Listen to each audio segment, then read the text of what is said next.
Oke, baik. Selamat siang semuanya. Semoga masih dalam kondisi sehat, masih tetap semangat untuk mengikuti perkuliahan. Ya, jadi pada pertemuan kali ini kita masuk kepada materi kedua. Kalau sebelumnya kita membahas tentang memahami masalah gitu ya, dan sudah ada suplemennya juga yang hasil diskusi saya dan Pak Eko. Semoga bisa bermanfaat. Nah, pada kesempatan ini kita masuk kepada bagian yang meneruskan tentang gagasan atau ide yang sudah kalian buat sebelumnya gitu. Jadi kalau ide dan gagasan itu eh, penting sebagai titik awal ya. Sekarang kita coba masuk lagi lebih mendalam ke bagian yang pertama gitu ya. Jadi setelah mengidentifikasi ide atau gagasan, maka yang harus dilakukan adalah melakukan identifikasi dan perumusan masalah. Nah, ini merupakan bagian penting ya yang ada di dalam chapter atau bab latar belakang masalah gitu. Atau bagian pendahuluan biasanya kalau di makalah. Kalau di skripsi atau penelitian bagiannya. Oke, kita masuk kepada bagian menyusun latar belakang masalah. Nah, poin yang pertama adalah mendefinisikan ide atau gagasan ya. Sorry, ini salah ketik. Gagasan dari topiknya. Jadi ini yang tugas minggu lalu gitu kan. Jadi kita sudah hasilkan banyak sekali ide, banyak sekali gagasan, dan saya juga sudah lihat. Nanti akan diulas ya bagian itu. Nah, bentuknya biasanya adalah suatu pernyataan gitu ya. Ada satu pernyataan, walaupun ini juga sebenarnya harusnya ada asal muasalnya gitu ya. Jadi beberapa tugas kemarin yang sudah saya lihat ada yang tanpa latar belakang munculnya gitu ya, tanpa ulasan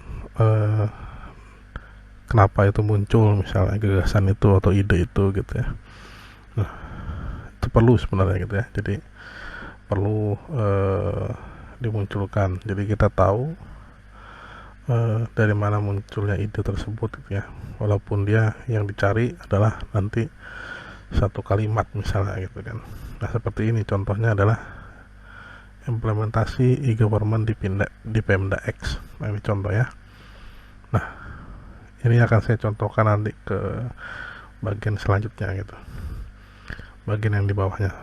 Nah, poin yang kedua, identifikasi masalah-masalahnya secara detail. Nah, ini yang harus hati-hati gitu ya. Jadi dalam mengidentifikasi masalahnya nggak boleh tebak-tebak itu, nggak boleh tebak-tebak, nggak boleh kira-kira, nggak boleh kayaknya gitu ya. Jadi harus menggunakan data. Jadi cari data-data yang terkait dengan implementasi e-government di Pemda X. Nah, cari data tentang beberapa hal yang terkait di situ, misalnya jaringan internetnya. Nah, ketemu ada beberapa data yang menunjukkan bahwa jaringan internet di Pemda X itu lambat gitu ya, nggak 4G misalnya, dia baru 2G gitu kan, atau 1G misalnya gitu kan, lambat banget gitu kan. Nah, ada lagi data yang menunjukkan tentang SDM operator e-government baru sedikit dan belum banyak ikut pelatihan misalnya gitu ya. Ada lagi data tentang SOP, sistem operating prosedurnya yang belum tersedia. Jadi bagaimana harus mengoperasikan aplikasi e-government gitu kan. Nah, belum ada petunjuknya itu gitu ya. Itu ada juga datanya. Data ini bisa dari data tertulis, bisa juga dari data wawancara prariset misalnya, boleh seperti itu gitu ya. Atau data-data yang berasal dari media, misalnya koran, dari majalah, dari penelitian yang lain misalnya gitu, boleh. Nah, setelah itu kan nggak semuanya nih, nggak bisa semuanya kalian akan coba teliti nanti gitu ya. Nah, maka kemudian perlu difokuskan gitu ya, perlu dipilih mana yang paling penting dan bisa dikaji gitu. Nah, paling penting ini artinya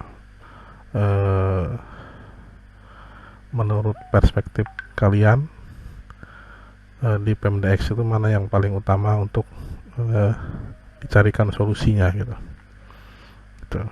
Yang terus kemudian yang dimaksud dengan yang paling bisa dikaji ini terkait dengan aspek praktisnya gitu. Jadi nanti perlu dipertimbangkan bisa nggak ngambil datanya itu gitu kan, bisa nggak masuk ke lokasi penelitiannya, bisa nggak dapat izinnya itu.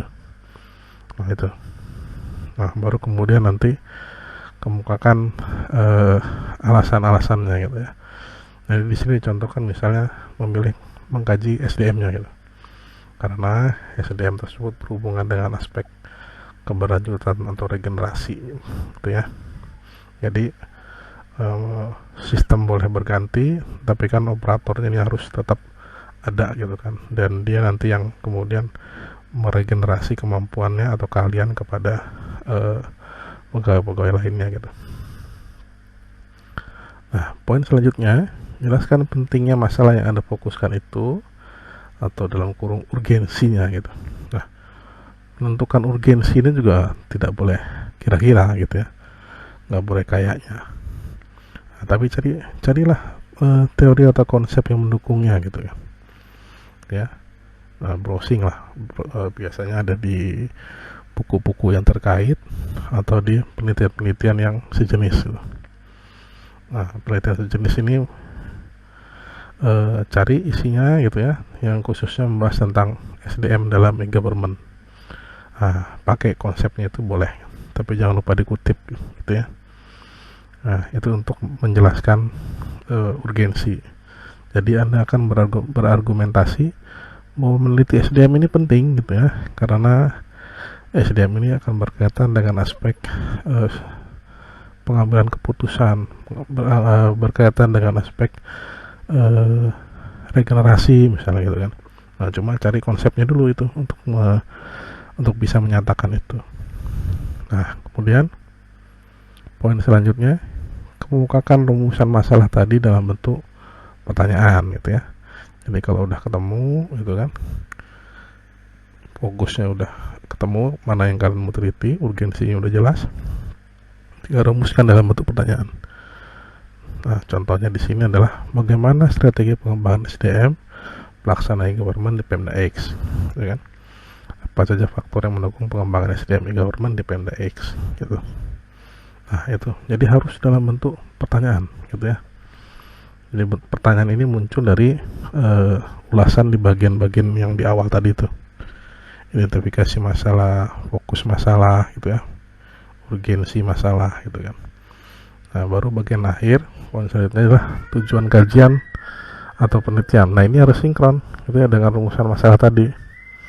Jadi isinya bisa sama, tapi kemudian dia tidak lagi dalam bentuk kalimat tanya, gitu.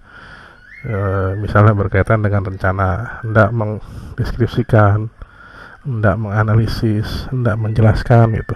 Nah, poin-poinnya seperti itu. Oke, saya kira itu aja. Terima kasih.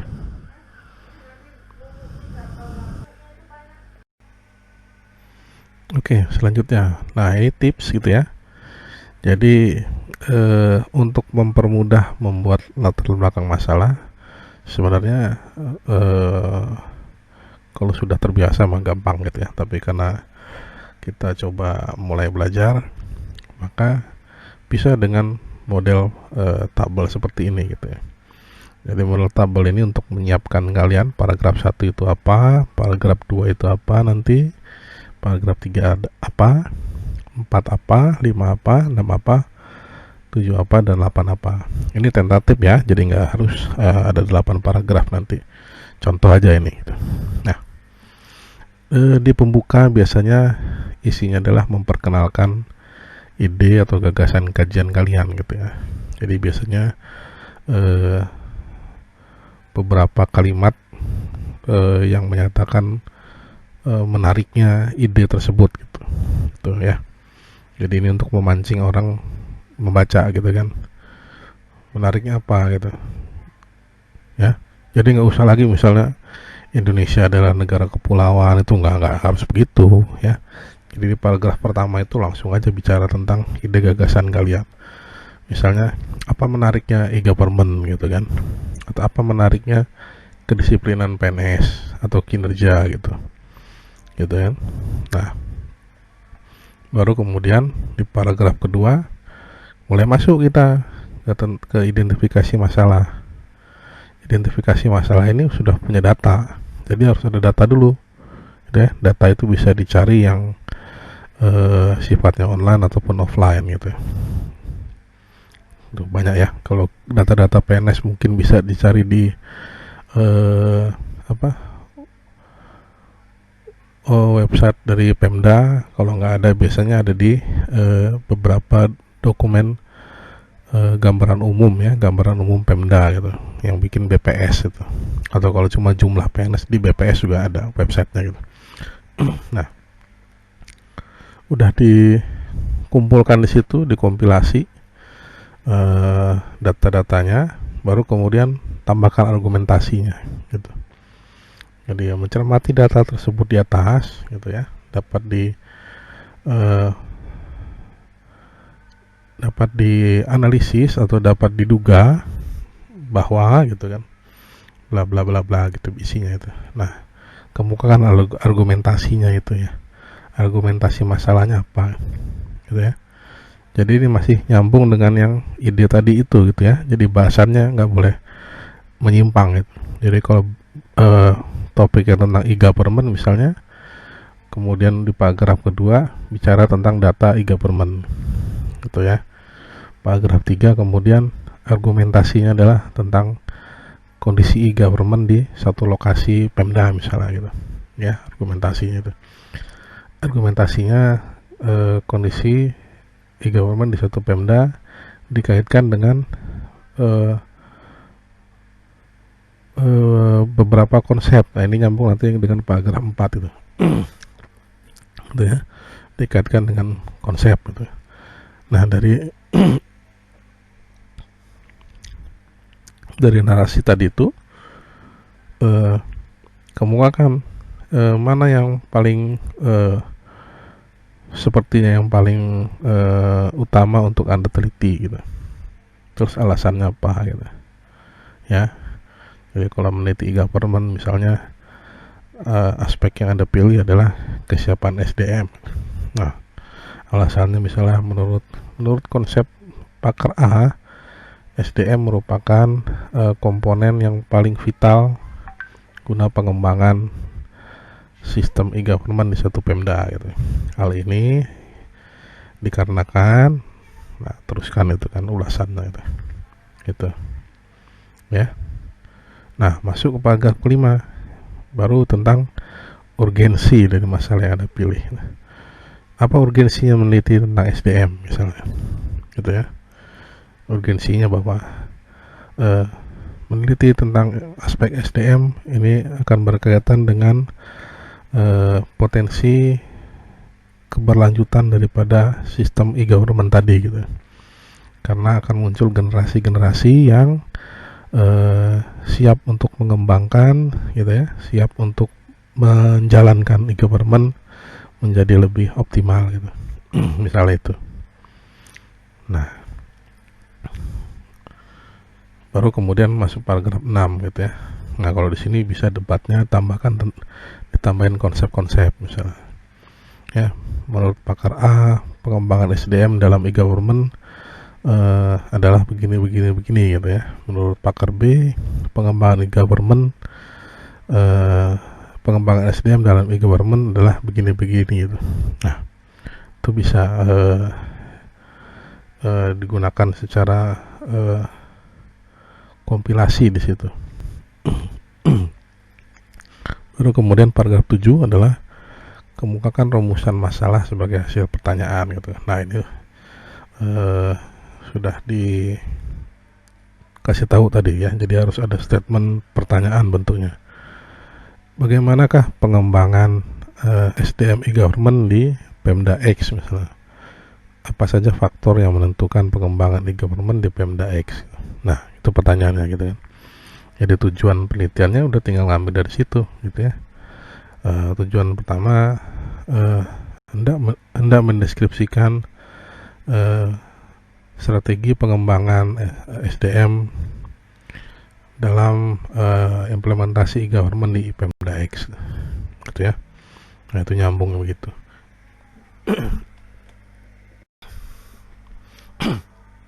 Oke. Ini penting gitu ya. Jadi yang harus dipahami itu bahwa kita bikin makalah ilmiah gitu. Jadi bukan bikin opini gitu ya. Jadi beda. Kalau opini yang ada di koran itu, yang ada di majalah misalnya, sifatnya populer. Jadi populer itu ya sederhana gitu. Berisi pemikiran ya, tapi dia sederhana gitu. Nah, beda dengan karya ilmiah. Kalau karya ilmiah harus ada muatan data plus teori atau konsep.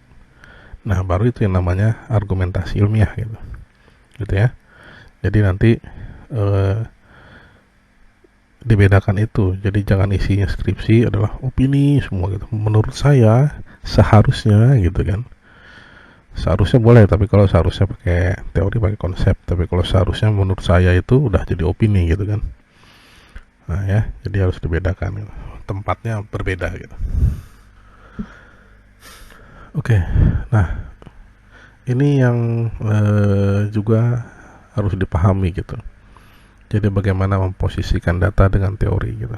Jadi nanti ada argumentasi di mana data dan teori itu saling bertentangan, bisa jadi gitu ya.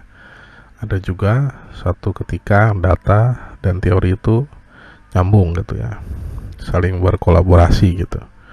Nah, kalau saling berkolaborasi enak tuh, jadi argumentasinya gitu ya.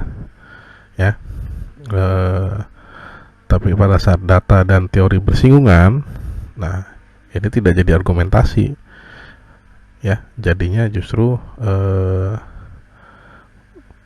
posisi permasalahan gitu ya. Kalau data yang real di lokasi kamu ketemunya berbeda dengan teori, itu jadi masalah itu ya. Bukan masalah buat kamu maksudnya gitu, jadi masalah ilmiah itu. Kenapa teori yang dibuat dulu tidak sinkron dengan data yang kalian dapat. Nah, justru itu bagus gitu ya. Jadi kalau data tadi berkolaborasi dengan teori, itu bisa jadi argumentasi ilmiah. Nah, pada saat bertentangan itu bisa jadi potensi masalah gitu kan. Nah, itu bagus. Jadi masalah kalian akan terdefinisikan di situ gitu. Udah tuh jadi masalah ya. Jadi kalau datanya selaras, dia nggak jadi masalah, tapi jadi argumentasi pendukung. Tapi pas data dan teori berlawanan, maka itu jadi potensi masalah. Tinggal ditanya aja, tinggal muncul tuh identifikasi masalahnya gitu kan. Kenapa bertentangan gitu ya. Misalnya kedisiplinan dengan kinerja gitu ya. Datanya menunjukkan bahwa di instansi B banyak yang telat masuk gitu kan, tapi pencapaian anggarannya tinggi gitu kan. Nah, bisa jadi gitu kan, padahal menurut teori kan seharusnya disiplinan rendah, kinerja menurun, tapi kok temuan data yang kalian dapatkan itu nggak bilang begitu gitu kan. Nah, itu jadi suatu identifikasi masalah. Nah, ya kan, tinggal muncul tuh pertanyaan, apa yang menyebabkan ya kan, apa yang menyebabkan kondisi tersebut. Nah, muncul pertanyaan penelitian dari posisi yang bertentangan itu gitu. Udah tuh, itu bisa diteruskan untuk menjadi rumusan masalah gitu kan, gitu ya. Nah, jadi untuk kedua posisi ini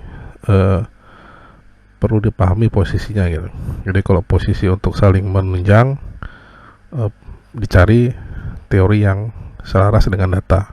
Tapi kalau untuk memunculkan masalah, dicari teori yang bisa bertentangan dengan data misalnya gitu, untuk memunculkan masalah gitu ya. Oke. Oke. Pada bagian ini kalian akan mengerjakan responsi sebagai feedback dari materi kita tadi. Jadi buatlah latar belakang masalah dengan tetap menggunakan ide atau gagasan yang sudah kalian buat pada tugas sebelumnya, dengan jumlah paragraf bebas dan batasan halaman maksimal 5 halaman, 1 spasi dan font Times New Roman 12. Selanjutnya adalah buat secara original hasil pemikiran kalian. Jadi nggak usah copy paste, kan akan saya gunakan mesin deteksi plagiasi guna mengecek copy paste tadi ya. Kalau ditemukan plagiasi, maka tugas akan dikembalikan dan tidak mendapat nilai.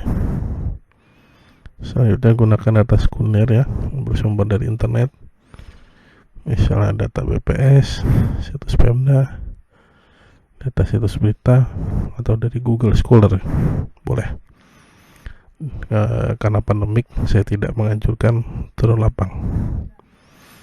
Oke, selanjutnya adalah waktu pengerjaan. Jadi tugas ini dikerjakan selama 48 jam 2 hari, terhitung nanti dari jam 4.00. Oke, saya kira itu tugas yang responsi yang harus kalian kerjakan. Terima kasih, selamat mengerjakan.